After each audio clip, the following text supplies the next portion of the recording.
This is Anbernic's RG Cube. The Anbernic RG Cube is a retro handheld that punches well above its weight class. Well, kind of. The RG Cube has a 3.9-inch 1x1 display, which makes it great for retro gaming. And honestly, I think this might be the one.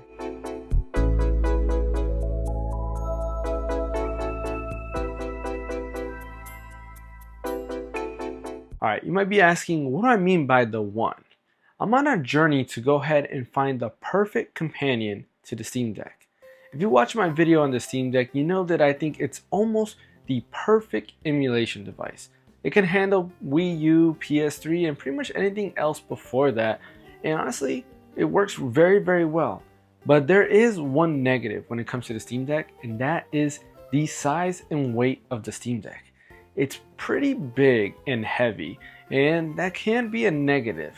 You see, I like to do most of my gaming before I go to bed, and holding up the Steam Deck for long periods of time does kind of hurt my hands over time.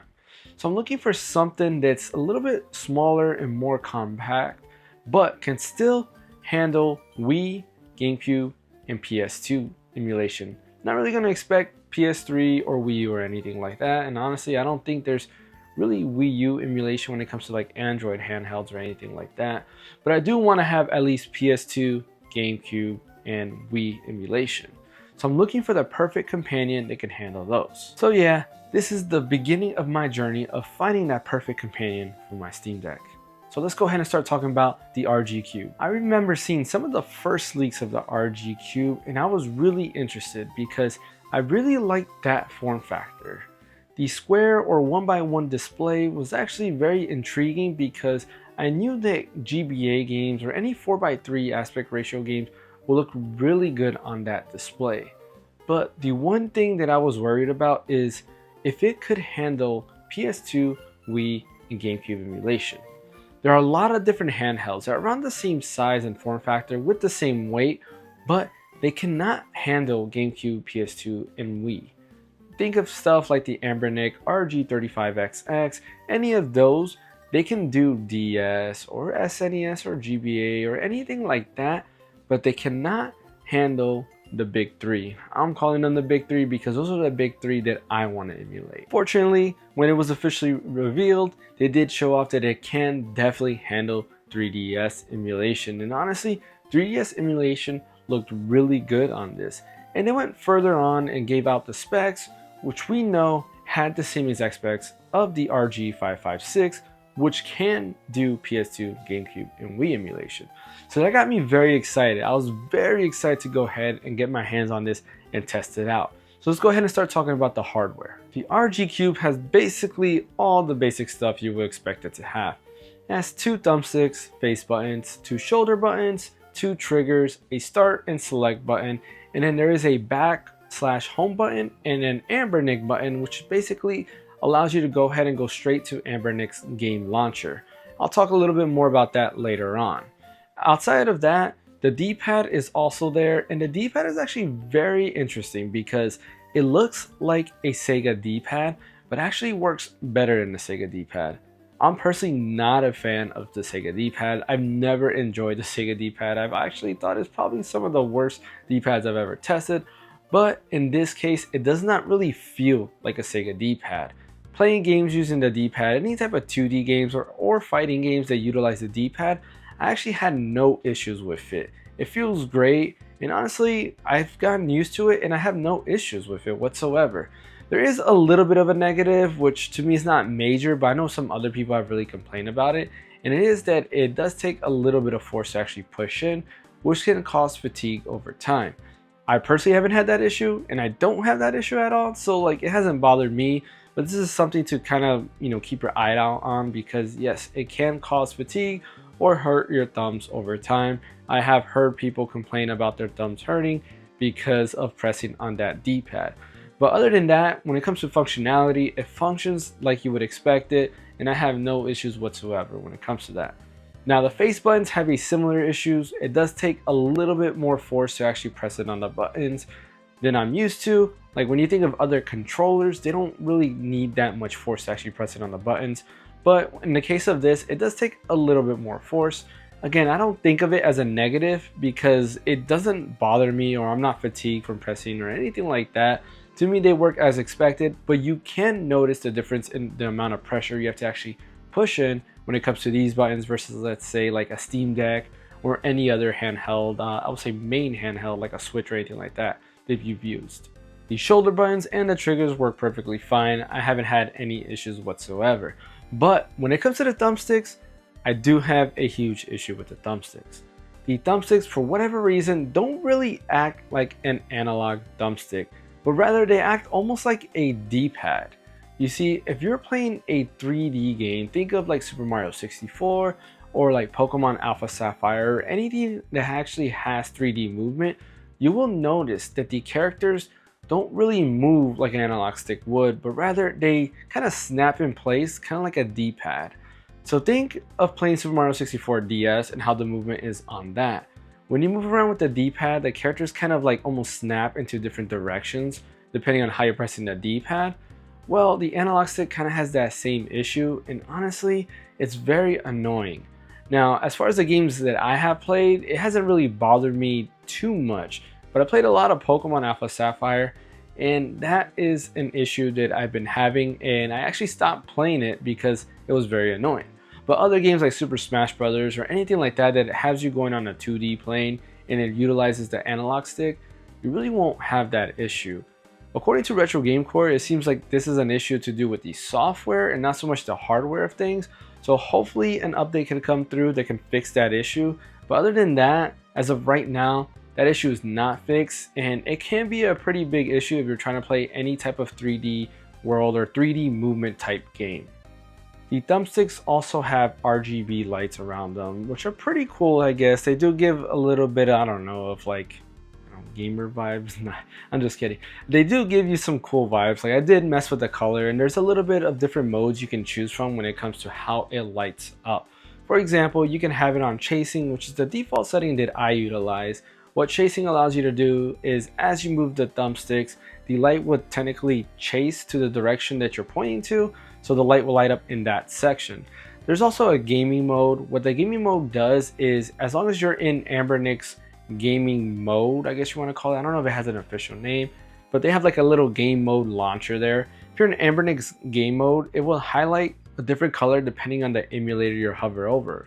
For example, let's say you're hovering over like PS2 or 3DS and those colors are green. I don't remember the color off the top of my head, but let's just say whatever color they were. The RGB lights will reflect the color that you see there. It's kind of cool, but honestly disappointing. In my head, I thought game mode was basically a mode that just allows you to kind of mirror what you see on display. So like if you're playing, let's say Pokemon, and you're in a grassy area, the lights would turn green. If you go by water, the lights would turn blue, and so forth. Kind of like those hue sync boxes that connect to your TV or monitor, and they will sync the hue lights depending on what's displaying on your display. I thought it was actually going to do that, but it doesn't do that, unfortunately. And then there's some basic modes like light, for example, that's just a white light that just pretty much brights up for any reason. I guess if you need to use it for a flashlight or something like that. There's also like rainbow that cycles through the different colors and so forth. So there's quite a few things there. I just keep it on chasing because I think it has the cooler effect. Not only that, if I'm not using the thumbsticks, then the light is shut off, which is kind of good because I don't always need the light kind of showing off or anything like that. And when it comes to the display is really good. I really like this display. It's a 1x1 720p display at 3.9 inches, and it feels good. At first, I thought it was a little bit too small, but I got used to it and it actually seems to be the perfect size. I definitely wouldn't go any smaller than that because for me, especially with me wearing glasses and all, it would probably bother me if it was a little bit smaller. But the games actually display very well. If you're playing 4x3 display games, you will get small black borders on the top and the bottom. But for me, it doesn't really affect me that much. I don't have that big of an issue when I'm playing games like that. Same thing with GBA games or anything like that. If you go ahead and start playing 16:9 games though, you will have a bigger issue when it comes to that. For example, like if you're playing anything that's like PSP, the black borders are actually a lot bigger, so you have a smaller real estate in terms of like what you're viewing on screen. And to me personally, that's not ideal. Because of that, I personally didn't really play PSP games even though I did test some out to make sure they work fine, and they do work fine, the hardware can definitely handle it. It's just when it comes to the display and what you're actually seeing, I just wasn't a big fan of those huge black borders. But the smaller black borders you get in 4x3 content honestly doesn't bother me at all. The games still look gorgeous in terms of what you see on the screen. So yeah, when it comes to that, honestly, not a bad deal. Colors are great. Honestly, I can't really think of any negative to say about this display at all. Doesn't like lag, or I don't see any type of ghosting or anything like that when it comes to the games that I've been playing. So it is a good enough display for the device that you're getting. On the back of the device, you do have an intake there where the fan is clearly through, where that pulls that cool air in. Now, honestly, I don't really hear the fan going. I don't even know if it's actually on at times because it's very quiet. I can't hear it at all. But the games that I've been playing also, I don't think would utilize the fan. You technically don't need that. So there is that, but the fan is there if you need to. You can also adjust how the fan works through the settings, or I believe what they call it, like the notification center there. You can go ahead and adjust it there if you want to. I just keep it on auto because, again, I don't really hear the fans going. When I was playing GameCube, PS2, or anything like that, the fans never really went off, so there's no reason for me to put on like turbo mode or anything like that. So let's actually start talking about the emulation itself, which is the main thing you probably want to hear when it comes to this handheld. As far as emulation goes, it does, like I said earlier, punch above its own weight class. With similar devices out there, such as the RG35 series, or 335 series rather, it really doesn't, like, how can I put it? It does beyond what those can do. You can do 3DS, you can do PS2, you can do GameCube, you can do Wii. It does all of those pretty decent, but not the best. When I went into this device, I was hoping for a little bit more oomph out of all of these, but unfortunately it looks like it can't do that. Let's start off with GameCube. When it comes to GameCube, I went ahead and tried utilizing either Dolphin MMJ2 or regular Dolphin and try to see the differences in terms of games and performance. I tried out games such as Super Smash Bros. Melee to kind of see where the performance was at, as well as Yu-Gi-Oh! Forbidden Kingdom. And when it came to those games, Yu-Gi-Oh! Worked fine. I had no issues. That one is played like a turn-based strategy game, so you're just moving monsters across the playing field. And then after that, you go into the battle scenes where you're basically in a turn-based battle system, which, you know, is not that heavy on anything, and that one worked fine. But when it came to Super Smash Bros. Melee, there was constant slowdowns. The game will constantly run at 40 to 50 FPS, and that gave me a lot of issues when it came to that. So I did have to switch over to MMJ. In MMJ2, no issues whatsoever. You can basically run Super Smash Bros. Melee with no problems there, but there is a negative to that, and that is you will get graphical issues, such as in the background of the screen. You could probably see it in the gameplay footage that I have playing now. There is a little bit of like flickering where the textures are like disappearing and then reappearing. You're getting like these little like black artifacting going on. That was an issue that I have. So like if you do use MMJ2, expect some type of issues. Going back to regular Dolphin though, again, Yu-Gi-Oh! Worked fine and Star Fox Assault also worked fine. I had no issues with those using the Vulcan back end. Now, I'm wondering if there's some type of setting that I'm not really looking at or not missing that will gain a little bit more performance on these emulators with these games.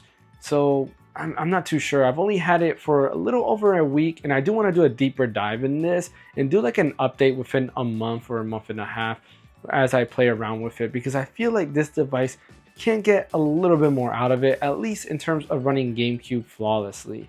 So definitely keep an eye out on this channel, because I will try to do an update with that to see if it can handle GameCube a little bit better with the standalone Dolphin. But if you're using MMJ2 and you don't care about that stuff, MMJ2 can definitely take care of anything you throw at. I had no issue whatsoever in terms of the games that I was playing with this. Same issue with the Wii, a little bit worse because a lot of the games just did not function correctly at all. For example, when I was playing Super Smash Bros. Brawl, I just had like half the screen turned black. So I couldn't really play the game. It was like there was nothing appearing. I was only using the Vulcan shader, and when I switched to MMJ2, I still had that issue, but the game ran a little bit better. But of course, I had to switch back to OpenGL. And yeah, as far as I could tell, like it ran good, but you still had different like artifacting happening within that game. Other games had a similar issue, like Fire Emblem Radiant Dawn was having a little bit of glitches here and there. Sonic Unleashed was another one that was having those same issues. Now the reason I don't really like MMJ2, or I'm not the biggest fan, is because there is compromises in that. Yes, you are going to get the games running very well with MMJ2, but the caveat, or rather the opposite to that, is that you do have to consider the issues you will have along the way to make it work perfectly. Now with PS2, it was very similar. What I came out with when it comes to PS2 was that if you're playing a game that's really on the 2D playing field or not a lot going on, PS2 will run fine. I tested out Yu-Gi-Oh! Duelist of the Roses, had no issues whatsoever. That is a game that's turn-based, so you are having like an isometric camera and you're looking around. There's like a small playing field there, so it's not a lot going on. But I did also test out Naruto Ultimate Ninja 5. I did test that out and that worked perfectly fine. Again, this is a game that's on a 2D playing field, so there really isn't a lot of 3D stuff going on there. And again, it ran perfectly fine when it came to that. But there was another game that I did test out and unfortunately did not run too good, and that was Valkyrie Profile Selmaria, or Valkyrie Profile 2. The issue I had with that is the minute you started it up, that's it. The frame rate was very, very low.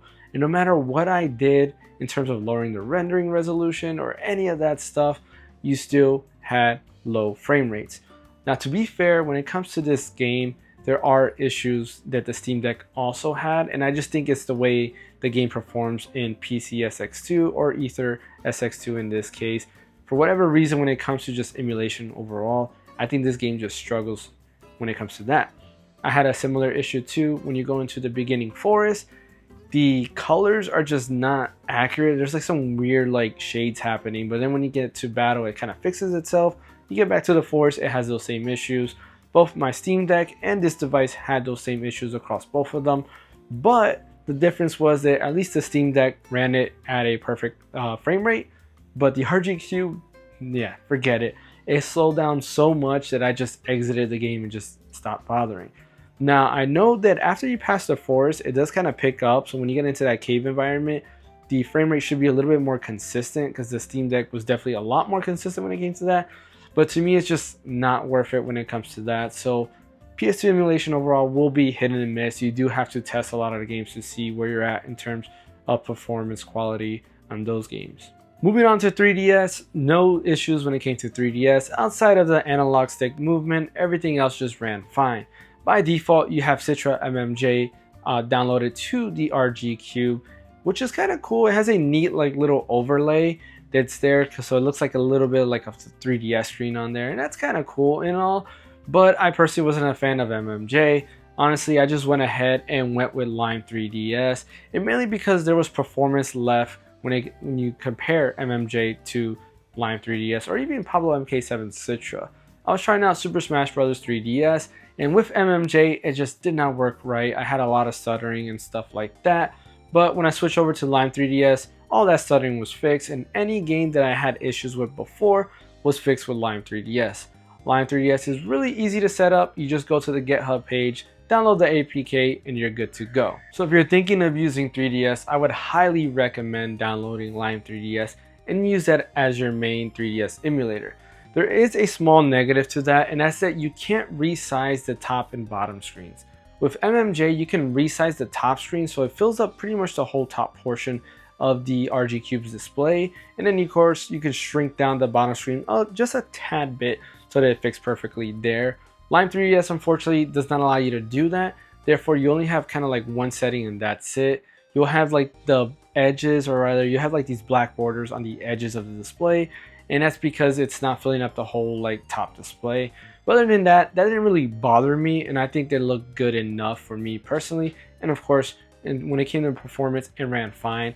So yeah, I would highly recommend rather Lime 3DS, because Lime 3DS just boosted performance by a lot. Now basically anything before 3DS, so like DS, SNES, GBA, anything like that works perfectly fine. I mean, I've had no issues whatsoever running the games through like RetroArch or anything like that. They all work perfectly fine, no issues whatsoever, because of course this device can handle that without any issues. So going back a little bit and talking about the interface, when it came to the interface that's kind of in there, you are greeted with a display that's the Anbernic game mode display, which is pretty simple. It gives you like a, I don't want to say a console-like feel, but it is a console-like feel in terms of the experience, but it's not very well set up, or rather, I personally don't think it's easy to set up. The issue I had is when you are greeted with that display, you see the different consoles and then you can click on each console, but there really wasn't anywhere to kind of tell you what you had to do next. What you have to do, of course, is you have to go ahead and click on whatever console it is and point those consoles to a specific ROM folder that houses those games. So if you're looking for PS2 games, you're going to want to point it to the PS2 ROM folder. After you're done with that, and you do have to do that with each individual console, I really couldn't figure out a way to go ahead and do all of them like automatically or anything like that. You had to do them by console. After you do all of that, it just works perfectly fine and you have no issues. I just personally wasn't a fan of the interface. It's just kind of boring and bland, and yeah, it gets the job done. It's just not what I was looking forward to. Instead, what I did is I actually just swapped it over to Emulation Station. Emulation Station is another interface that's really good. I really enjoy using Emulation Station. I use it on my PC, have it on my Mac, as well as my Steam Deck. So I was like, you know, why not? This device is Android. I'd rather use Emulation Station on here than anything else. And it's very easy to set up. I really won't go into how setting it up works, but I will say this. All it is, it's $5.50. You do have to go to Emulation Station's Patreon. Go ahead and subscribe to it. Now, it's not a subscription. It is a one-time buy, but the way it works is you subscribe just for that 1 month. You can automatically cancel those automatic payments and it's yours forever. They will continue to email all the updates for Emulation Station through your email, so you'll have the new APK file, so you can easily go ahead and replace it and get those updates there. If you want to know more on how to go ahead and set up Emulation Station, I highly recommend going ahead and looking at Retro Game Core's channel. He does have a guide on how to set up Emulation Station across all different devices, from Windows to Linux to PC, and it's very easy to do. I believe he also has a Mac guide on how to do it as well. So I highly recommend watching his videos, looking at his tutorials and his guides to setting that up. But yeah, I do feel that Emulation Station is just a better interface overall. You can go ahead and kind of like download the box art and have like little videos playing and all that other good stuff, which is my preferred method. You can easily go ahead and create a screensaver out of it, so you can just have it in the background playing all these different games. All of that does work perfectly fine. So I would personally recommend using Emulation Station. There's also Daiji Show. Daiji Show is also available on the Play Store. You can easily download that and make that your launcher or your interface when it comes to opening games. I think Daiji Show is really good. I do like the interface it has to offer. I just prefer Emulation Station right now. But yeah, overall, the RG Cube is a great device. It has some negatives in terms of the thumbstick or what it can handle, but overall, I really do enjoy it. I like how lightweight and compact it is. I easily tuck it into, I have a TomTalk bag, which you've probably seen on a previous video. I actually had my SN30 Pro controller in there. Instead, I kind of removed that and put the RG Cube in its place, and it fits perfectly fine in that accessory pouch that I used there. Now, I did go ahead and also purchase a RG Cube case directly from Anbernic. It was 10 bucks with free shipping. I honestly recommend getting that case if you don't have any case at all. It fits it perfectly fine. It's made specifically for the RG Cube, so it kind of sits in there perfectly. But I do recommend that case, and honestly, you might as well buy it. It's only 10 bucks, so it does protect RG Cube and kind of gets the job done well. But overall, I like the design. I've liked everything about it. The performance is good. I wish it was a tad bit better, but it's good enough in my opinion for anything that's, I would say, GameCube or before. Again, PS2 and Wii, it could be hit and miss when it comes to those.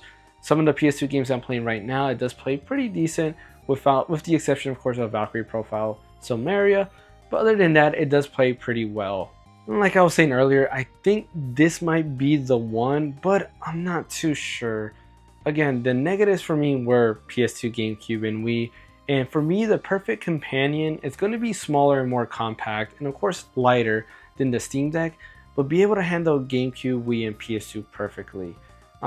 Don't know what other retro handheld I'm going to try out next. I do have a couple in mind that I do want to test out before I make my decision. So definitely want to see me on that journey and see what decision I come out with at the end. definitely don't forget to hit that subscribe button, because I will be coming out with videos. It might not be every month, but try to do it as often as possible. There are 2 other handhelds that I do have in mind in terms of trying to try out and see where they go and how good they are. One of them, of course, is the Retroid Pocket, so that might be the next device that I do a review on, so definitely keep an eye out for that one. But thanks for watching. Don't forget to hit that like and subscribe button. I do want to first out give a huge shout out to everybody who supported the channel. We finally hit 1,000 subscribers. I am super hyped for that. I really do appreciate that. All the support that you guys have given me really means a lot to me, honestly. It means a lot more than you can think, more than I can express, honestly, because when it comes to like expressing stuff like that, it's kind of hard for me to do those expressions, but I really do appreciate that. Here's to the future and getting many more subscribers and also putting out many more content for you guys. Don't forget that I do stream Thursday and Friday. Thursday I have the group stream where I'm joined by Ash Destroyum and FanXY. We pretty much play multiplayer games that day, and we try to go through different games. We did some Stranger in Paradise, we did Crystal Chronicles. Right now we're kind of like juggling around Dark and Darker, but we might switch out to some other games. But make sure you go ahead and follow us on Thursdays. I stream. Friday I do my own solo stream. So if you're bored and you want to come ahead and hang out with me, join me on Fridays. Right now I'm currently playing through Dragon Quest V on PS2, so definitely keep an eye out for that. My favorite game, or rather my favorite RPG ever made. Really love that game, so super excited to continue playing that. And then of course every Saturday we have the podcast where we talk about all the latest gaming news out there. You'll hear from me, Ash Destroyum, FanXY, and Bryant, as well as sometimes we try to have different random encounters, aka guests, join. We've been joined by Geekdom 101, The Geek Show. We've had Sack Chief, Raging Kodiak. We've had a couple of other people join us, and we're trying to get more different, or rather more random encounters to join us in the future. So definitely keep an eye out for those. Once again, don't forget to hit that like and subscribe button. Really appreciate all the support. My name is James. I'll catch you guys next time.